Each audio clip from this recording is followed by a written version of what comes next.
the functions of bloodline patterns and curses, as they say.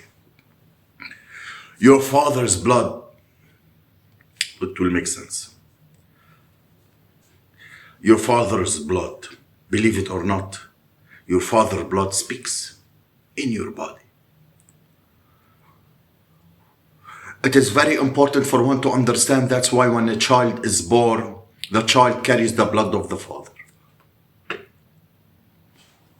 And your blood now is the one that your father carries, whether you know your father, whether you don't know your father. Your blood says him.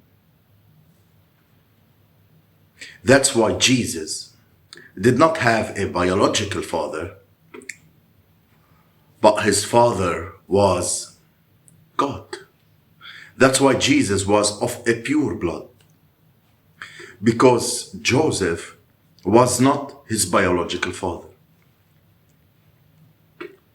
The reason why some people today are messed up, are jacked up, it has really nothing to do with them.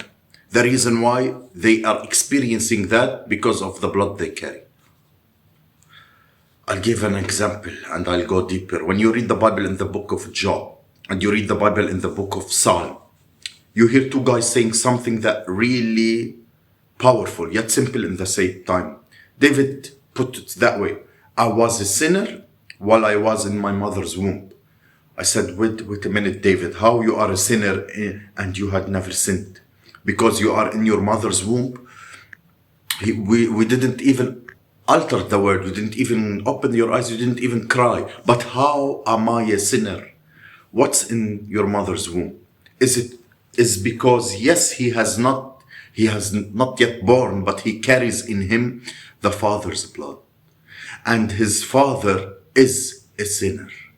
And by the reason of that, he is born.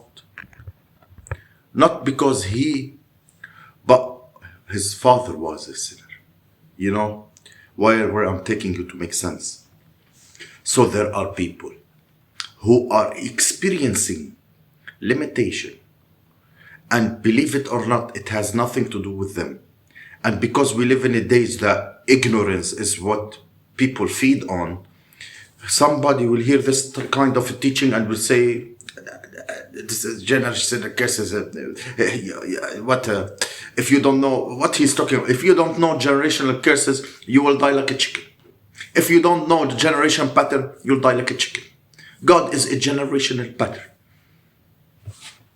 When God blesses a man, sometimes it's not about the men, but what will come after the men.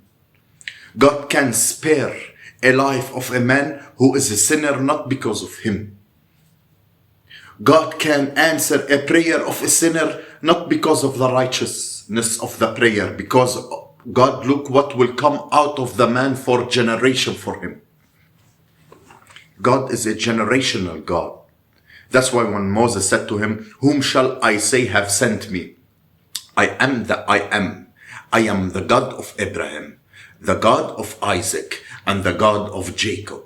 What is the generation?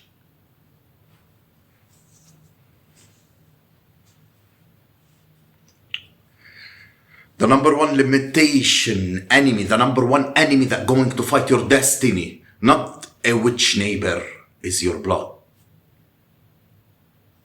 Some of you are living a life with no favor, no flavor. Because a life without a favor is a life with no flavor. A life without a favor from the divine is a life without a flavor. It doesn't have a taste. It has nothing to do with you. It's the blood you carry. That's why never underestimate the power of your blood. Scripture, the life of every living thing is in the blood. Meaning God does not look at how fast you are breathing to know that there is life there. God looks at the blood, because life is what in the blood. That's why when you read the Bible, you will realize that there is a man called Abel, who when he died, God comes down, not because of his spirit.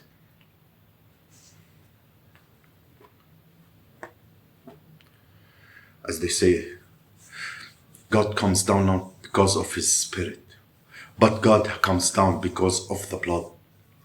He says, Cain, the blood of your brother, is crying vengeance, not the spirit of your brother.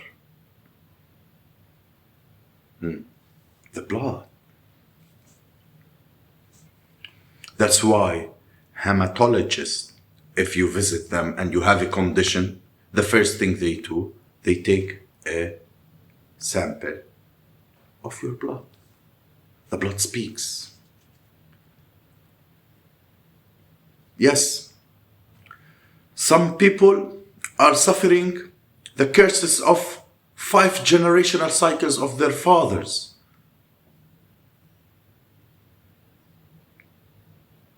Yes.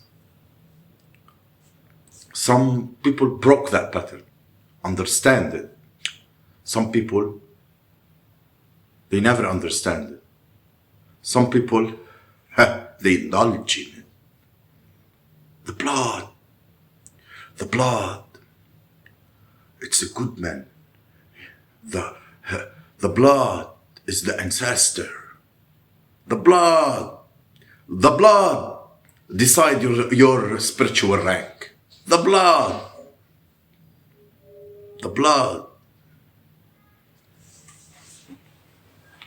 Have a nice day.